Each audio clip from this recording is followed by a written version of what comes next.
What's up everyone, John from Beyond ARTV. It is time for another review roundup of track reviews from the past week, things that I didn't get to because naturally I go out of town. That's when everybody's like, hold up a second, this is when we need to put out our new music. So introducing my Fantano-esque ripoff segment once again, as everybody seems to think that that's what it is. I mean, maybe that's what it is, but I'm not doing worst and best of. I just want to briefly talk about these 12 songs that I have selected. I know that's not everything, but they're the ones that I think that you guys will care about the most. I pulled you guys over on Twitter, asked what do you want to see, looked through a lot of the replies and that sort of thing, and here we are, landed on 12 songs to talk about. So I'm not going to play you previews here, we're just going to quickly go through them. If you want to hear any of the songs, I will put the names of the song and the artist along with the rating in the description. Check them out for yourself, see what you think. First up, we have Parrots. Their new album is just around the corner. I believe that's coming out August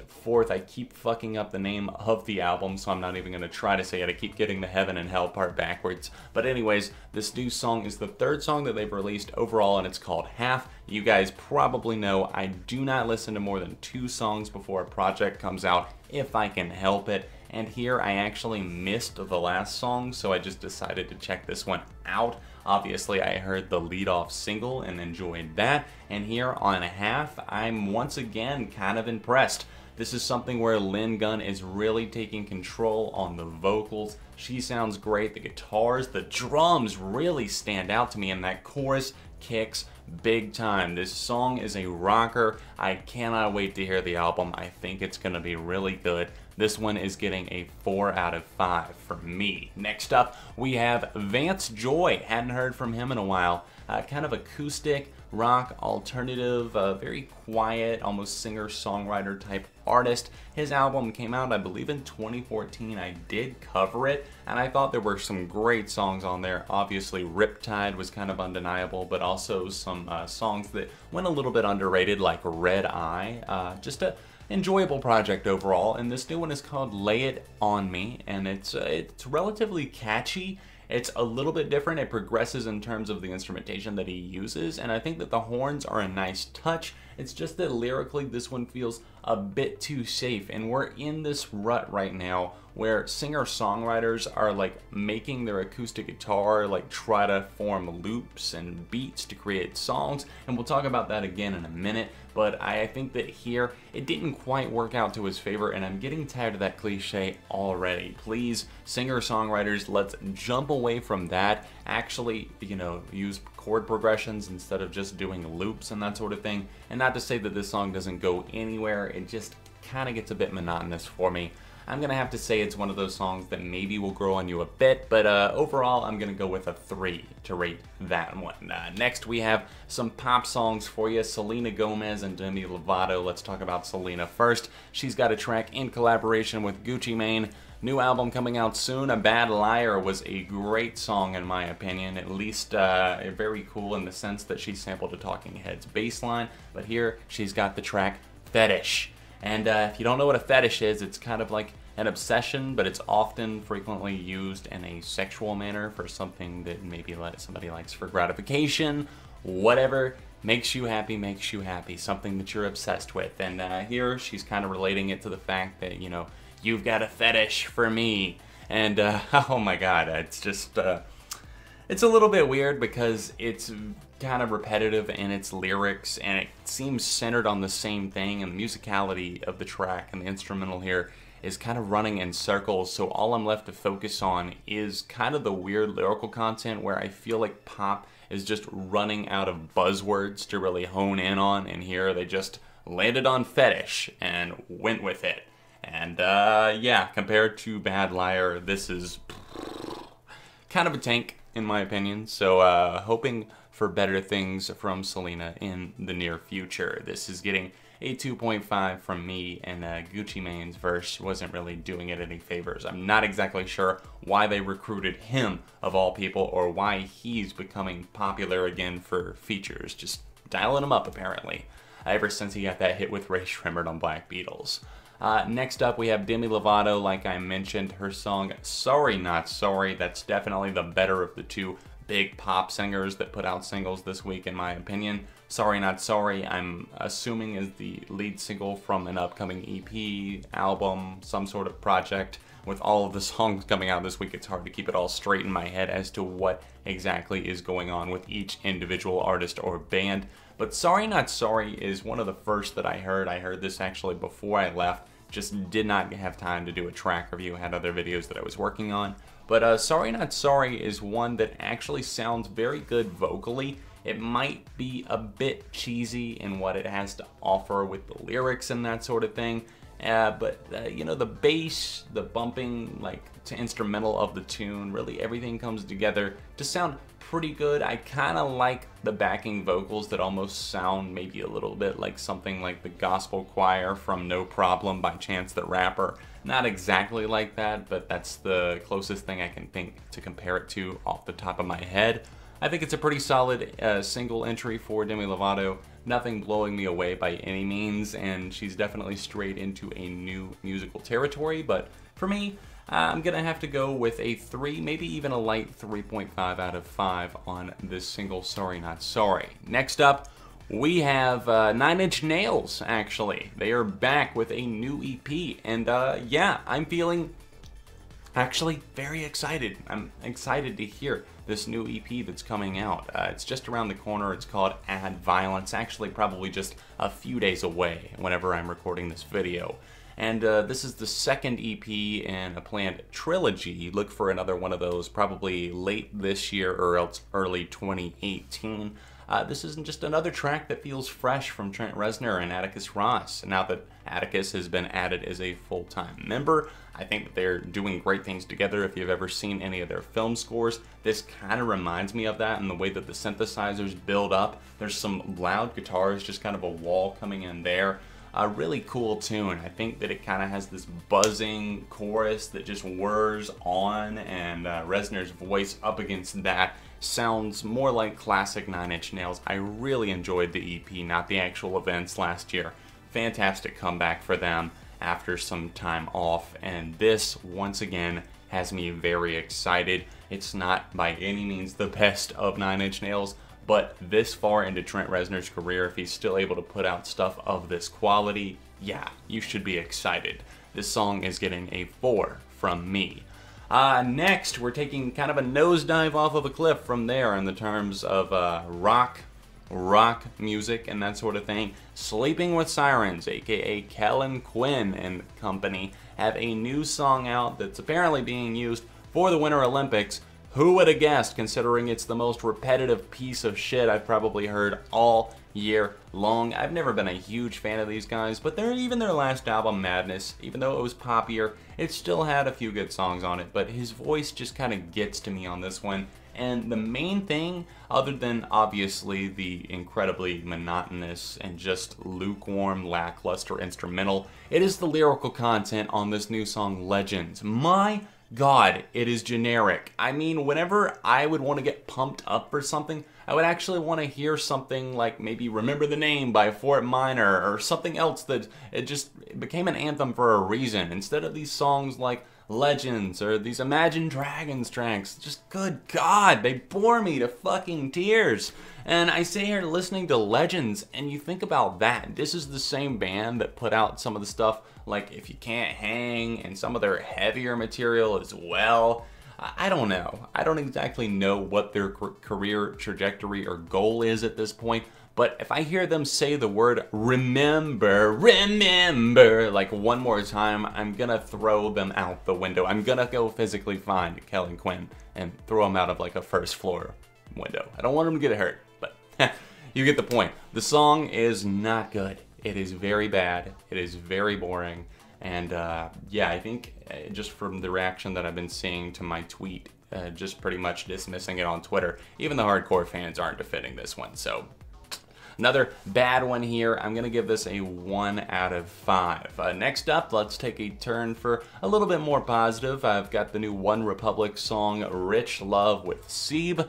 I say a little bit more positive because this is by no means a really good tune or anything like that. In fact, it's just OneRepublic following on this new singles train where, hey, we're not making albums anymore, and I understand that Ryan Tedder's going through some stuff as the leader of this band, but the band have just lost all identity of what they were, and I guess they're trying to reinvent themselves like everybody else out there. Everybody's going super pop and that sort of thing.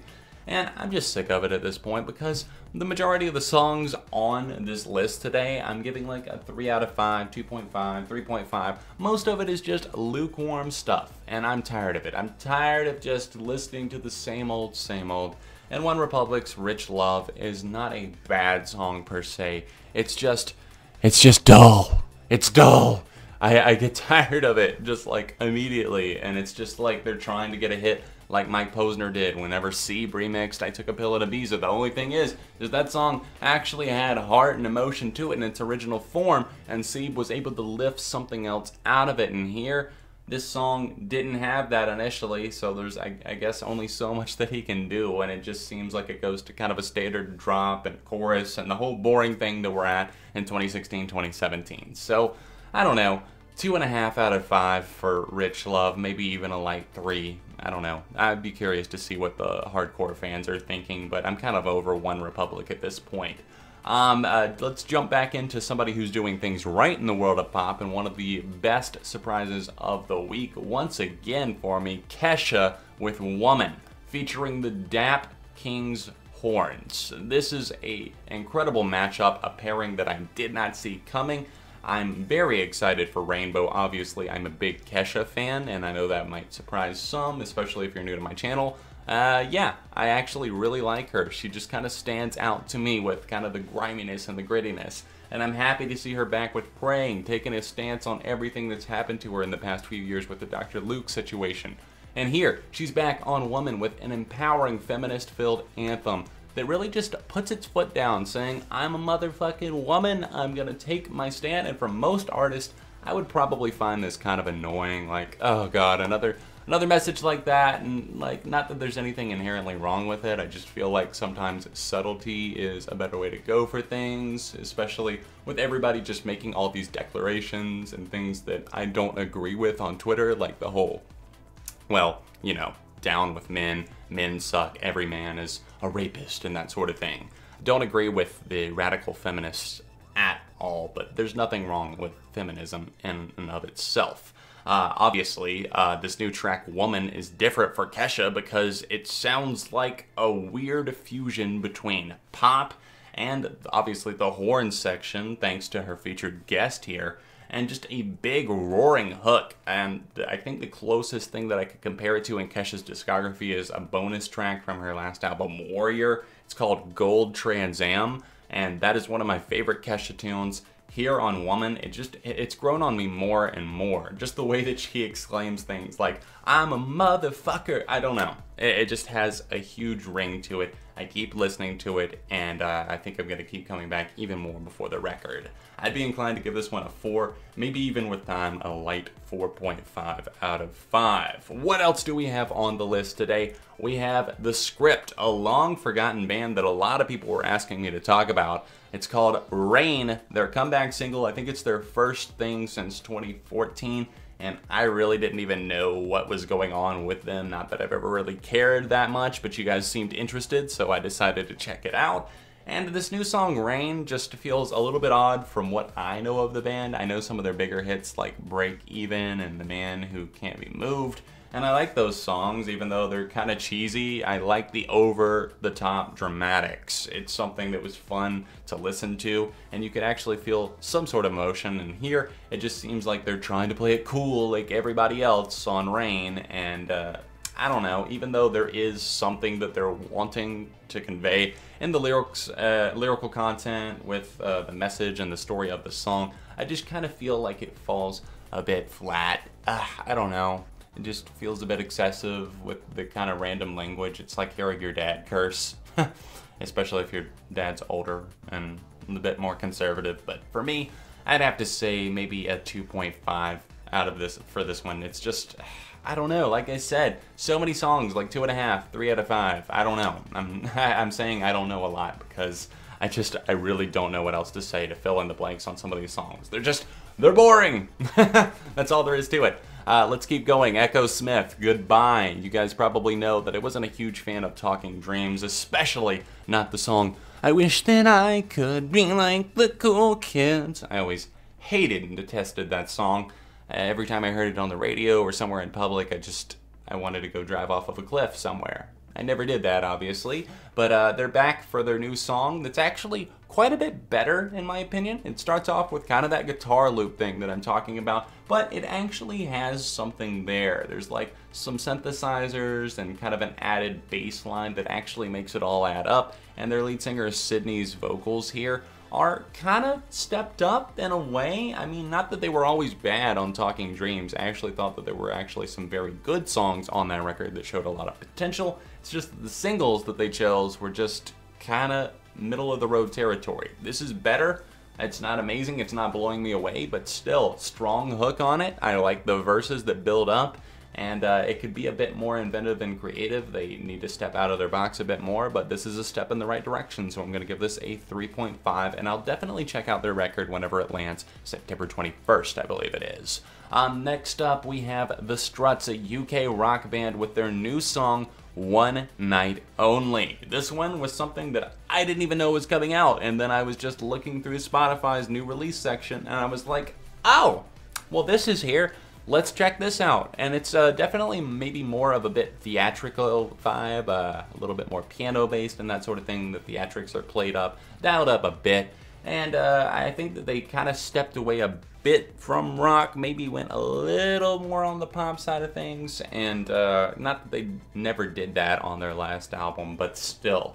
I'm a little bit nervous to see what's going to go on just because 2017 has been a very disappointing year.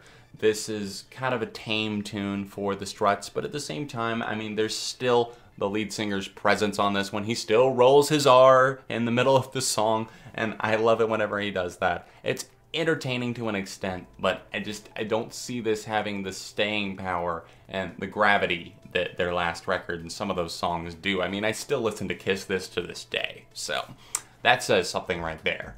Anyways, I'd give this one a 3 out of 5. Let's move on to Jack Johnson and his track, My Mind Is For Sale. And I know some people will be like, oh great, John, you're covering this anti-Trump track, of course. Well, yeah, you guys know that I'm completely against Donald Trump, President of the United States. The dude has been traveling around, Jack Johnson that is, writing new songs, got a collection of 10 new ones that's dropping soon. And I haven't really kept up with Jack Johnson as much as I would have liked to in the past few years. Maybe I'll go back, check out some of his material before this new record lands, but I checked this one out of curiosity, and My Mind Is For Sale is actually something quite enjoyable. I saved it to my Spotify, kind of an island vibe that's not unexpected from Jack Johnson, just the way that the guitar progresses throughout the song. It's different, it's acoustic, but it's still different because there's kind of a rhythm going there, and I like the way that it jumps around, and he's able to tie together these lyrics, kind of condemning the modern culture and the way that things have gone with this reality star turned president, Trump, turning our nation effectively into a reality show. I've said that myself, and it's nice to see all of these other artists against that as well. And say what you will, I mean, but, you know, we'll just see how long it lasts with him in office and that sort of thing. I don't know. Anyways, lastly today, we have to talk about and cover Wolf Alice, Don't Delete the Kisses. Just for you guys, because you've been asking me so nicely and so frequently to talk about this one. I wasn't going to cover it, but since I did a review roundup, might as well. I only do 2 songs before an album comes out, like I said, so this is the last one I'm hearing before Visions of a Life that comes out September 29th. Even though I actually did cheat because I heard some of the songs live. So I heard saw Wolf Alice live, I should say. I guess that was, what was that, July 13th? Yeah, at Stage AE in Pittsburgh. Great show. They played 5 new songs, including Don't Delete the Kisses and Yuck Fu live. They opened with Don't Delete the Kisses. I had been playing that one leading up to that. and I do enjoy the song. It's definitely nowhere near as great as the first record. I like Ellie's kind of in-depth, thought-out, kind of thinking out loud stream of consciousness lyrics where she's talking about how she's going to get this other person that she's attracted to or interested in and that sort of thing, and she's confused about maybe where they stand in the relationship. And I like kind of the buzzing guitars, the way that they kind of loop and kind of haze as it opens up and leads you into that atmospheric world that they've created with this song. And it's enjoyable. I really do like it. Ellie's vocals here are great. The guitars are cool. It's just a different vibe for them. And I can safely say that I really feel like this record, Visions of a Life, is going to be chaotic once again. My Love Is Cool was a little bit all over the place, but they really dialed it all in, all together, managed to tie it all up. And what I've heard so far, you guys aren't even prepared. The title track is a monster. Think Giant Peach, but bigger and maybe even better. We'll see what the studio version holds, but the live version was chaos in the best way. Anyways, Don't Delete the Kisses gets a 4, and that concludes our track review roundup today. Guys, let me know what you thought of the format. Do you just like me seeing me getting out some thoughts like this and kind of a stream of consciousness, just putting it all out on the line, giving you guys some ratings and that type of thing? Do you like that type of video, or do you prefer it a bit more structured? I've had trouble playing the previews of like new songs and stuff just because labels seem to be like super all over that, so they'll maybe not take down my videos but claim them and that sort of thing. So tried this out. I hope you enjoyed it. Don't forget to leave a like on the video, and please let me know your thoughts on any of these songs that I talked about today. I will put them all in the description down below along with what I rated each song. Other than that, yeah, thank you so much for watching. I know this might have been a longer video, but I appreciate you sticking around if you did. If you're able to support on Patreon, it's the annotation over in the corner. And if you'd like to see a couple of recent videos, click those links that are floating below me. All of my socials are in the description, and I'll see you very soon.